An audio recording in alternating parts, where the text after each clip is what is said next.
राधे राधे दोस्तों, कैसे हैं आप सभी। उम्मीद करते हैं आप सभी एकदम बढ़िया होंगे, मज़े में होंगे और खुश होंगे।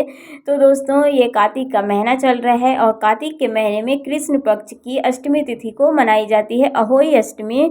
और इस दिन बहुत लोग व्रत रखते हैं और ये संतान की लंबी आयु के लिए व्रत किया जाता है और इस व्रत में कथा भी पढ़ी जाती है। तो इसी की कथा चलिए सुनाते हैं आप सभी को, अहोई अष्टमी की कथा, जो कि सुनना बहुत ही पुण्य माना जाता है। तो चलिए कथा को सुनिएगा और अगर हमारी कथा आप सभी को थोड़ी सी भी पसंद आए तो प्लीज़ वीडियो को लाइक कर दीजिएगा आप सभी दोस्तों। तो प्राचीन काल में एक साहूकार था जिसके 7 बेटे और 7 बहुएं थी। इस साहूकार की एक बेटी भी थी जो दीपावली में ससुराल से मायके आई थी। दीपावली पर घर को लीपने के लिए 7 बहुएं मिट्टी लाने जंगल में गई तो ननद भी उनके साथ चली गई। दीपावली से पहले कार्तिक बदी अष्टमी को 7 बहुएं अपनी इकलौती ननद के साथ जंगल में मिट्टी लेने गई। जहां से वो मिट्टी खोद रही थी वहीं पर स्याहू सेह की मांद थी। मिट्टी खोदते समय ननद के हाथ से ही सेही का बच्चा मर गया।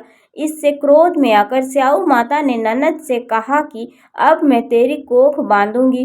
तब ननद अपनी 7 भाभियों से प्रार्थना की कि तुम में से कोई मेरे बदले की अपनी कोख बंधवा लो। तब सभी भाभियों ने अपनी कोख बंधवाने से मना कर दिया।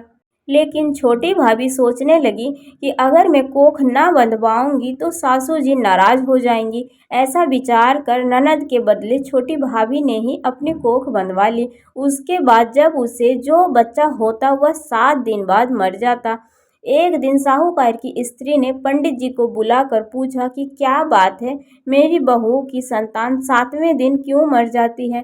तब पंडित जी ने बहू से कहा कि तुम काली सुरही गाय की पूजा किया करो। उन्होंने बताया कि दरअसल काली गाय स्याऊ माता की भाईली है, वह तेरी कोख छोड़े तो तेरा बच्चा जिएगा। छोटी बहू ने पूरी लगन से गाय की सेवा की। एक दिन गौ माता बोली कि मेरे जागने से पहले कोई रोज मेरी सफाई कर जाता है, सो आज देखूंगी।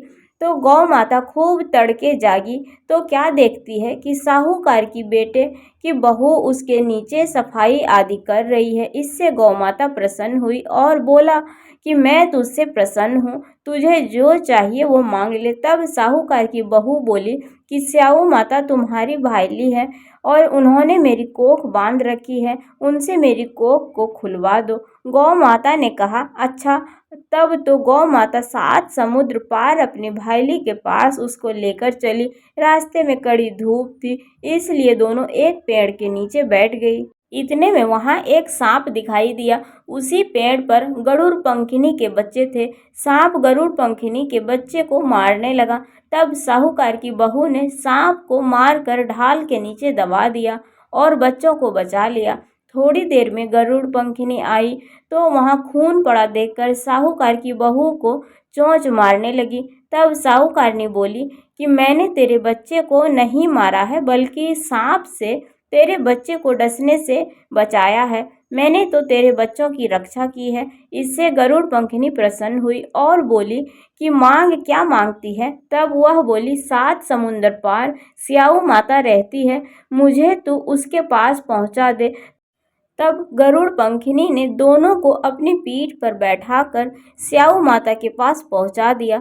स्याऊ माता उन्हें देखकर बोली कि आ बहन, बहुत दिनों बाद आई। फिर कहने लगी कि बहन, मेरे सिर में जू पड़ गई है। तब सुरही के कहने पर साहूकार की बहू ने सिलाई से उसकी जुएं निकाल दी। इस पर स्याऊ माता प्रसन्न होकर बोले कि तेरे 7 बेटे और 7 बहुएं हो। तब साहूकार की बहू बोली कि मेरा तो एक भी बेटा नहीं, 7 कहाँ से होंगे। उस पर स्याऊ माता बोली वचन दिया है, वचन से फिरूं तो धोबी के कुंड पर ककरी हो जाऊं। तब साहूकार की बहू बोली कि माता, मेरी कोख तो तुम्हारे पास बंद पड़ी है। इस पर बोली जा, तेरे घर में तुझे 7 बेटे और 7 बहुएं मिलेंगी, तू जाकर उजमान करना। 7 अहोई बनाकर 7 कढ़ाई करना। वह घर लौटकर आई तो देखा कि 7 बेटे और 7 बहुएं बैठी हर्ष से खुश हो गई। उससे 7 अहोई बनाए, 7 उजमान किए, 7 कढ़ाई की। दीपावली के दिन जेठानियां आपस में कहने लगी कि जल्दी जल्दी पूजा कर लो, कहीं छोटी बहू बच्चों को याद करके ना रोने लगे। काफ़ी देर तक रोने की आवाज़ नहीं आई तो जेठानी ने बच्चों को भेजा। बच्चों ने देखा और वापस जाकर कहा कि चाची तो कुछ मार रही है, खूब उजमान हो रहा है। यह सुनते ही जेठानियाँ दौड़ी दौड़ी उसके घर गई और जाकर पूछने लगी कि तुमने कोख कैसे छुड़ाई। वह बोली कि तुमने तो कोख बंधाई नहीं, मैंने बंधा ली। अब स्याहू माता ने कृपा करके मेरी कोख को खोल दी है। हे स्याऊ माता, जिस प्रकार आपने साहूकार की बहू की कोख खोली उसी प्रकार सबकी खोलिए, और जो भी इस व्रत को करते हैं और कथा को सुनते हैं अथवा सुनाते हैं उन सभी की हर एक मनोकामनाओं को पूर्ण करिए। तो दोस्तों, अहोई अष्टमी की व्रत कथा कुछ इस प्रकार से थी। कैसी लगी आप सभी को? अगर ये कथा थोड़ी सी भी पसंद आई हो तो प्लीज़ वीडियो को लाइक कर दीजिएगा। चैनल पर जो भी नए आते हैं तो सब्सक्राइब कर लीजिएगा। तो चलिए मिलते हैं आप सभी से फिर से एक अगले वीडियो में। तब तक के लिए बाय बाय, राधे राधे। और कमेंट में ज़रूर बताइएगा आप सभी को कहानी कैसी लगी।